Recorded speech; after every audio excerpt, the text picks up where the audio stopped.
This is my tomato plant, and it is teaching me so much about life. It's actually my first ever attempt at gardening, and to date, I've not even been able to keep a cactus or a succulent alive, so I never imagined I would actually grow any fruit.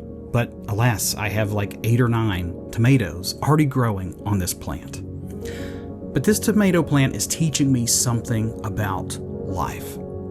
See, when I first got the plant, it came in a small pot, and I thought I could just sit that out on the porch, add some water, let it have some sunlight, and it would grow. But after a couple of weeks, nothing was happening. If anything, the plant was looking kind of ill. So I did some research, and I learned that the plant needed a bigger pot. It needed potting soil, and it needs more sunlight, and it needs more water than I was giving it.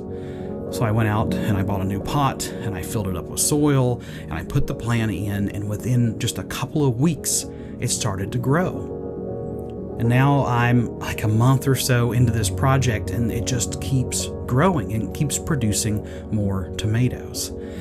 And what that has taught me is that sometimes in life, when things just aren't necessarily going our way and we don't feel like we are growing and becoming what we need to be, sometimes maybe we just need to put ourselves in a different place. Whether that's moving somewhere new or just trying something different, just like this tomato plant. It wasn't growing in its original pot because that wasn't where it was intended to be. That wasn't where it prospers. And sometimes that same idea fits us in life as well.